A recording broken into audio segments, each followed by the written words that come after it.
Okay. Hello, everyone. Welcome to today's podcast.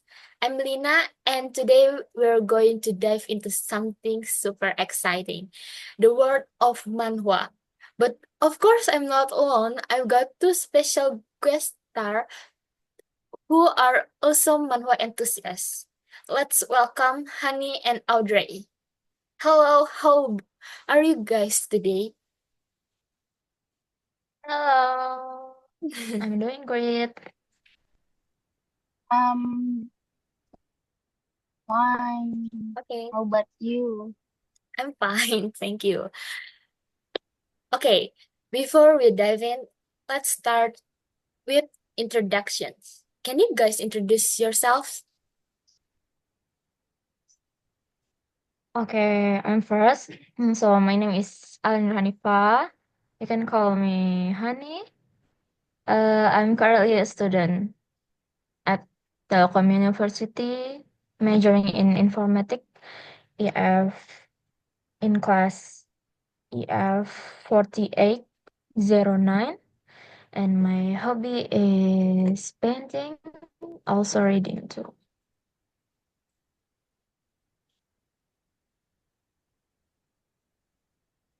Hello, my name is Audrey. I'm an informatics student from class EF 48 and 09. I like to read comics. That's it.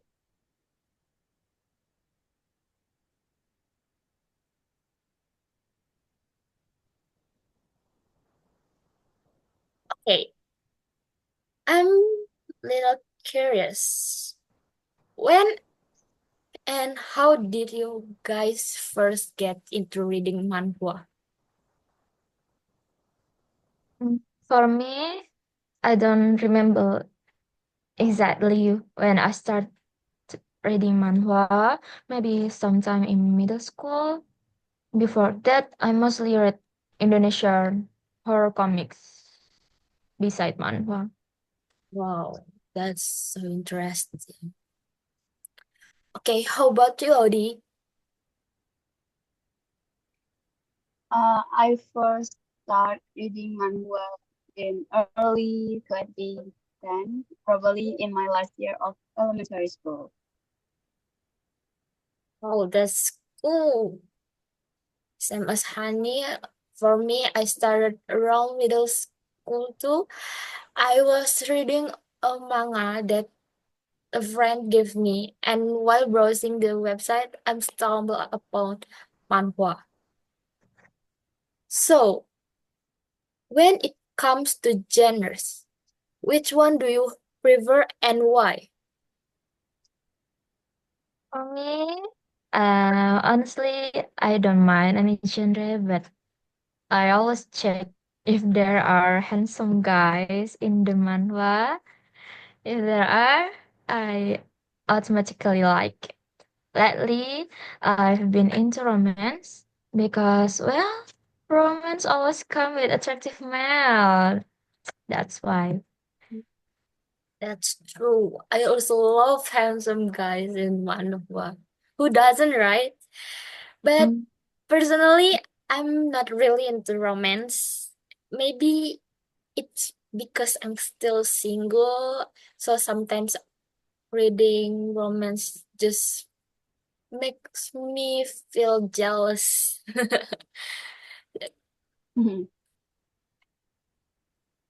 For me, I love fantasy, action, and historical kingdom setting.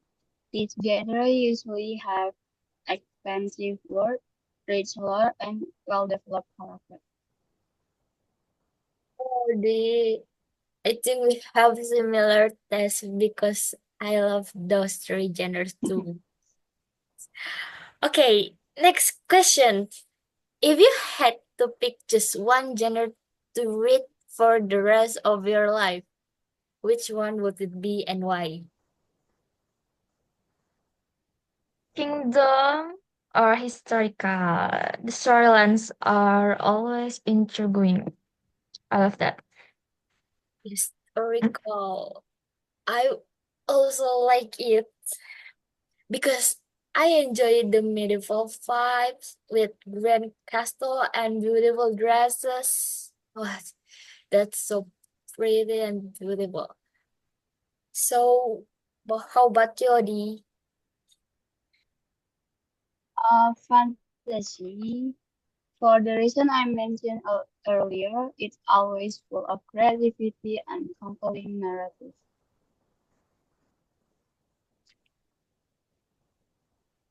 Okay, I'm also really love fantasy. Every time I read a fantasy story, it always helps expand my imagination. Now, what's the most special manhwa for you guys? For me, suddenly I become princess. The art made me fall in love at the first sight, especially Papa Claw. He's so handsome, my God. That's true. Cloud is definitely that handsome. I really like him. He is so handsome. But don't forget about Lucas. He's just Sam handsome too. Oh my God. How about you, Odi? What does most special manhwa for you? Choose Omniscient Reader 3 It has unique concept, plenty of plot twist, and the main character isn't just typical of a power protagonist. ORV also incorporates philosophical elements and literary reference, making it much deeper than just survival story. RV. Oh my God, that is a masterpiece. The novel, the manhwa, that is a masterpiece. Oh my God. But for me, but for me itself, it is love of God's family. I love the novel and the manhwa so much because for the first of all, there's no romance, and then they have the fun family bonding that is so really strong. That the fun family bonding, and the main character Kel is always trying to live a lazy life, but ends up being forced by God to save multiple worlds. So, next, do you have any underrated manhwa that you think deserve more recognition? I do. That's the name of manhwa is Oma Gagyeok Kilhanheta. I forgot the English title, but the art is so stunning and it reminds me of Suddenly I Become a Princess too. Yeah, I have two. There are Flight Class 3. The story is solid and the fight scene is incredible. Oh, okay. Thank you for that information, and that's maybe become recommendation also, right?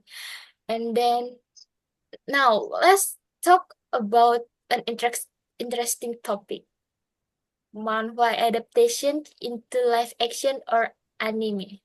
What are you? What are your thoughts? Mm, they often don't meet my expectation, honestly. Ah, that's true. It's really rare for a live action adaptation to meet our expectation of us, the original manhwa readers. That's so sad, really. Okay, what about you, Odi? Yeah, I think the anime adaptations will have a better scan of character of the story since they don't need to change much. But live action adaptation often doesn't work because the casting choice rarely meets our expectation and the storyline tends to get altered too much. Exactly. And for fantasy manhwa, making a live action version requires a massive CGI budget to look good. Not many directors are willing to take that kind of risk. Okay, out of all the adaptations so far, which do you think was the most successful and which one was the most disappointing? I think Sweet Home was successful, even though the storyline was slightly different. Yeah, Sweet Home and With Hero were well done. They kept most out of the original story intact. The casting was on spot, and the actor delivered fantastic performance. Okay, Sweet Home. I love the live action version too. Some scenes were changed, but the core plot remained the same. Mm, I also have the one I think that was successful adaptation. I think that's a Trauma Code live. Mm. The live action adaptation is what it was made with so much attention to detail. Even the surgery scenes that were censored in the manhwa were shown in full detail. The actor did a great job portraying the intense stress of handling imaginary emergency patients every day.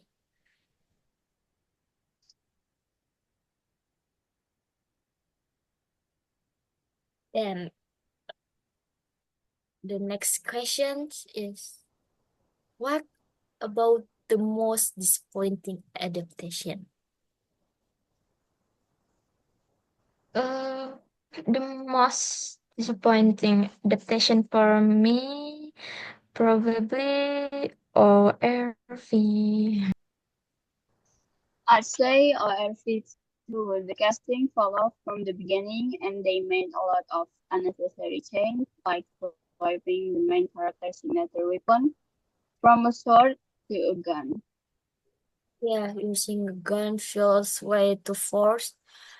Readers already know that guns are practically useless in RV historical Korean inspired setting. I mean that's a Yeah, installation exactly. with the historical Korean, but with guns. That's so bro, no, that's I think that's no. Yes, like, Exactly. okay. So what do you guys think is the biggest reason why RF's live action adaptation could be fail? I think fans had high expectation, but then they saw the changes, like the wrong weapon choice, and they suddenly felt disappointed. That's why. But CGI forecasting choice and too many unnecessary things to the story too, Hmm. I think. I see from the trailer, the CGI is doesn't bet too much, but the CGI is good, but I think the storyline change and this casting, I think that's a big disappointment for the fans like Mm. me and us, I think. Okay, next. If there's one thing from the novel or manhwa that should never be changed, what would it be and why? I would say the storyline, if the author it too much, it just disappoints the fans. I completely agree with Odi. The storyline is what made the novel popular in the first place. And if they change it too much in the live action adaptation, it's going to upset readers, I think. Yeah, that's true. I think the same too. And next, if this adaptation flops, what do you think would be the main reason?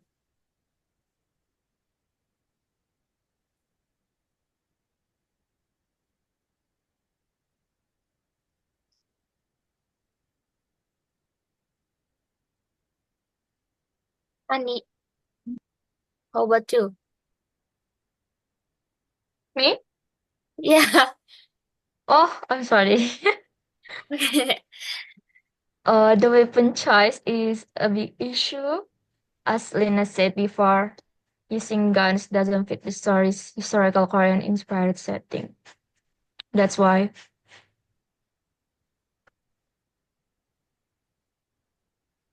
For me, is spirit change.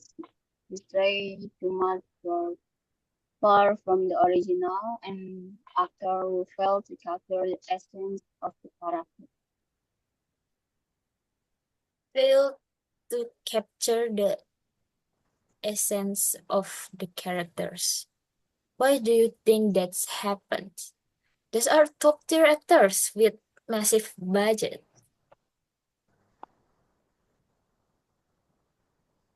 Even though the actor in the RV adaptation are big names and the production has the highest budget, that doesn't always guarantee they can capture the essence of the character as well.